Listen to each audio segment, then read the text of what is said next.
মাই inspiration Bangla চ্যানেলের পক্ষ থেকে সব ছাত্রছাত্রীদের অনেক শুভেচ্ছা জানিয়ে আজকের ভূগোল ক্লাস শুরু করছি।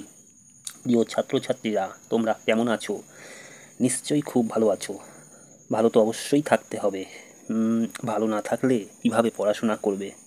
যাই হোক, আজ আমরা ক্লাস 10-এর ভূগোল বইয়ের দ্বিতীয় অধ্যায়ের অনুশীলনীর কিছু প্রশ্নের উত্তর তোমাদের সুবিধার জন্য আলোচনা করব। প্রিয় ছাত্রছাত্রীরা, তোমরা ভূগোলের এই উত্তরগুলো ভালো করে দেখো ও নোট করে রাখো, তাহলে পরীক্ষায় আসলে তোমরা সঠিক উত্তর লিখতে পারবে। আজ আমরা ক্লাস 10-এর যে বইটি নিয়ে আলোচনা করছি তার নাম হলো মাধ্যমিক আধুনিক ভূগোল ও পরিবেশ।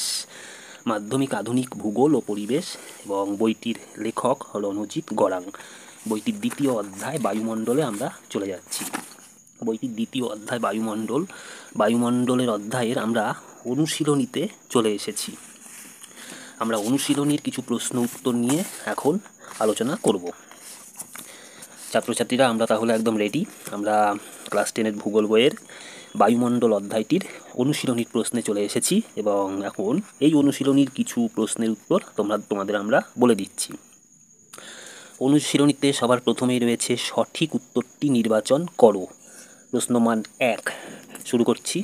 নাম্বার 1 রয়েছে, বায়ুমণ্ডলের ঊর্ধ্বতম বিস্তার কত কিমি পর্যন্ত? 100 কিমি, 1000 কিমি, 5000 কিমি, 10,000 কিমি। সঠিক উত্তর হবে 10,000 কিমি, অপশান ডি। নাম্বার 2, বায়ুমণ্ডলের ঊর্ধ্বতম স্তর কোনটি? Mesosphere, magnetosphere, troposphere, ionosphere. সঠিক উত্তর ম্যাগনেটোস্ফিয়ার, অপশান বি। এবার আমরা চলে যাচ্ছি এর পরের প্রশ্নে। পরের প্রশ্নে। নাম্বার 3, রেডিও তরঙ্গ ফিরে আসে কোন স্তর থেকে? Mesosphere, ionosphere, exosphere, stratosphere. ছাত্রছাত্রীরা, কোনটা হবে সঠিক উত্তর মনে হচ্ছে? সঠিক উত্তর হবে আয়োনোস্ফিয়ার। নাম্বার 4, অ্যালবেডোর পরিমাণ 17%, 34%, 66%, 94%। অ্যালবেডোর পরিমাণ হচ্ছে 34%, অপশান বি। নাম্বার 5, কোন রাজ্যে বৈপরীত্য উষ্ণতা হওয়ার সম্ভাবনা আছে? বিহার, মধ্যপ্রদেশ, হিমাচল প্রদেশ, অন্ধ্রপ্রদেশ। কোনটি সঠিক উত্তর হতে পারে? সঠিক উত্তর হবে পার্বত্য রাজ্য Himachal Pradesh, option C. Number 6, ডোলড্রাম কোথায় অবস্থিত? নিরক্ষীয় মণ্ডল, কর্কটীয় মণ্ডল, মকরীয় মণ্ডল, সুমেরু বৃত্ত মণ্ডল। সঠিক উত্তর হলো নিরক্ষীয় মণ্ডল। ডোলড্রাম নিরক্ষীয় মণ্ডলে অবস্থিত, অপশান এ। নাম্বার 7, বাণিজ্য বায়ু হলো আয়ন বায়ু, পশ্চিমা বায়ু, মেরু বায়ু, মৌসুমি বায়ু। বাণিজ্য বায়ু হলো আয়ন বায়ু, অপশান এ। আয়ন বায়ুরই অপর নাম বাণিজ্য বায়ু। নাম্বার 8, ক্যারিবিয়ান সাগরের ঘূর্ণিঝড় হলো টাইফুন, সাইক্লোন, হ্যারিকেন, টাইপে। সঠিক উত্তর হলো হ্যারিকেন, অপশান সি। ছাত্রছাত্রীরা, আশা করি বুঝতে পারছো এই আলোচনা। আমরা পরের প্রশ্নে আসছি। নাম্বার 9, সাহসিক পশ্চিমা বায়ুর সম্পূর্ণটা প্রবাহিত হয় উত্তর গোলার্ধে, দক্ষিণ গোলার্ধে, পূর্ব গোলার্ধে, পশ্চিম গোলার্ধে। সঠিক উত্তর হবে দক্ষিণ গোলার্ধে, অপশান বি সঠিক উত্তর। নাম্বার 10, নিম্নলিখিত কোনটা দূষণের ফল? কুয়াশা, শিশির, মেঘ, ধোঁয়াশা।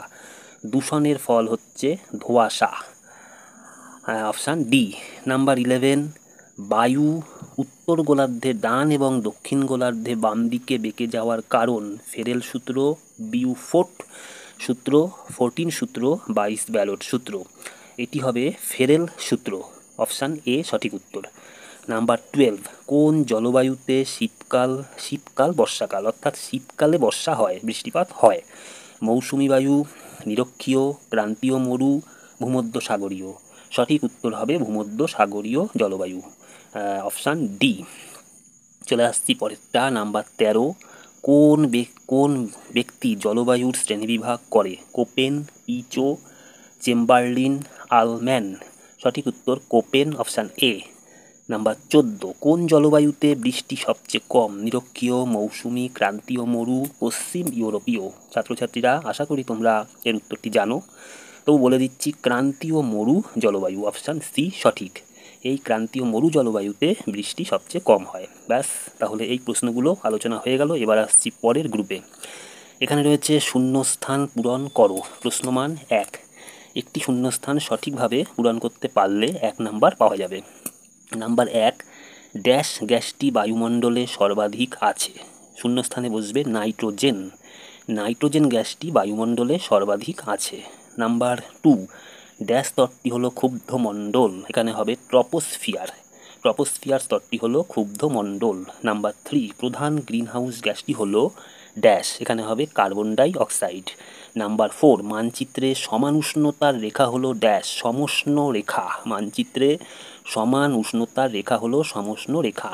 নাম্বার 5, বায়ুচাপ ড্যাশ এককে মাপা হয়। শূন্যস্থানে হবে মিলিবার। মিলিবার এককে মাপা হয়। নাম্বার 6, ড্যাশ বলের প্রভাবে বায়ু ও সমুদ্র স্রোত বেঁকে যায়। কোরিওলিস। শূন্যস্থানে হবে কোরিওলিস। কোরিওলিস বলের প্রভাবে বায়ু ও সমুদ্র স্রোত বেঁকে যায়। সমুদ্রবায়ু ড্যাশ সময়ে বয়ে যায়। সমুদ্রবায়ু দিনের বেলায় বয়ে যায়। এখানে হবে দিনের বেলা, দিনের সময় বা বিকেলের দিকে। হ্যাঁ, আচ্ছা। নাম্বার 8, ড্যাশ স্থলভাগের বিধ্বংসী ঘূর্ণিঝড় টর্নেডো। টর্নেডো স্থলভাগের বিধ্বংসী ঘূর্ণিঝড়। শূন্যস্থানে বসবে টর্নেডো। নাম্বার 9, ড্যাশ জলবায়ুতে প্রায় প্রতিদিন অপরাহ্নে বৃষ্টি হয়। নিরক্ষীয় জলবায়ুতে প্রায় প্রতিদিন অপরাহ্নে বৃষ্টি হয়। শূন্যস্থানে হবে নিরক্ষীয়। নাম্বার 10, পর্বতের ড্যাশ ঢাল বৃষ্টির ছায়া অঞ্চল। পর্বতের অনুবাদ ঢাল বৃষ্টির ছায়া অঞ্চল। শূন্যস্থানে হবে অনুবাদ ঢাল। ছাত্রছাত্রীরা, তাহলে আমরা একে একে দুরকম শূন্যস্থান এবং মাল্টিপল চয়েসের প্রশ্নগুলো আলোচনা করলাম। আজকে আমরা এই বায়ুমণ্ডলের অনুশীলনীর অধ্যায় থেকে এই পর্যন্তই আলোচনা করছি, এবং এর পরবর্তী যে প্রশ্নগুলো রয়েছে সেগুলো আমরা পরের ক্লাসে আলোচনা করব। এই আলোচনা তোমাদের কেমন লাগলো জানাবে, এবং মাই ইন্সপিরেশন বাংলা চ্যানেলটি সাবস্ক্রাইব করে রাখো, তাহলে এই ভূগোল বইয়ের প্রতিটি অধ্যায়ের প্রশ্নের উত্তর ভিডিও আকারে ছাড়ার পর সবার আগেই তোমার কাছে পৌঁছে যাবে। খুব ভালো থাকবে সবাই।